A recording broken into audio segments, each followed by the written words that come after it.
When there's trouble on the ranch, leave it to Charlie to save the day. The star of Charlie the Ranch Dog continues to charm in Ree Drummond's new book. It's called Charlie and the New Baby, and the Pioneer Woman joins us this morning to talk about it. Hi, Ree. Hi, Mary. Hey, how are you? Hey, we're great, and I hope you and your family are doing well too. So in terms of Charlie, what's he up to now along with Susie, Walter, the cows, the horses? They're all back, right? Well, right now, I think he's probably taking a nap. That's what he does best. I understand. He's a basset. He's a classic basset hound. He loves his naps. They're such great dogs. So in terms of the focus of this book, the baby, where does the baby come into the fold?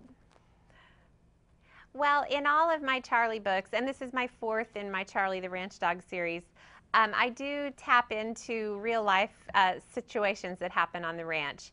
Charlie and the New Baby is actually based on something that happened a couple of years ago on the ranch. We have cows and calves on the ranch, and calves are born at different times of the year. And one day, a calf was born, and she was a little bit weak and needed a little extra TLC. So we had to bring her into our house overnight to kind of make sure she was okay before she went back to her mom. Now, this had never happened in Charlie's life before. He's used to calves, but they're always outside, away from, he can kind of keep a healthy distance. But this calf came in, the kids gave her a bath, she slept in Charlie's bed, they covered her up with Charlie's blanket, so his whole world was basically turned upside down by this calf.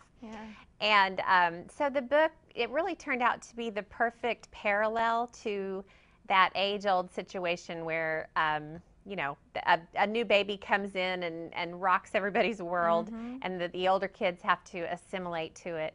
So I just used the little Charlie story to tell that story, only I used dogs and calves instead of human babies. And what about the recipe in the back? Kids, go ahead. Oh, I was just, kids respond to Charlie. He's kind of a funny little dog. Well, he's not little, but he's real relatable to kids. So, and the recipe you just asked about.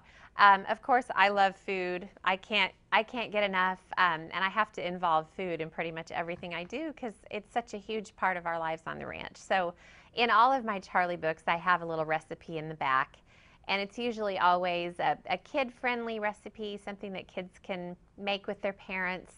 And the one in Charlie and the New Baby is one that my husband's grandmother used to make for him when he was a little boy. So it has kind of some family significance too. Well, and for our viewers who are sort of new to you and the Pioneer Woman, your website has a ton of recipes for all of us. If they'd like to, they sort of get a taste here and they want to explore. I want to make your potato soup. That'll be, when the colder months come back, I want to try that one. That's a good one. Yeah. You'll like that one. So what is next for you as the Pioneer Woman?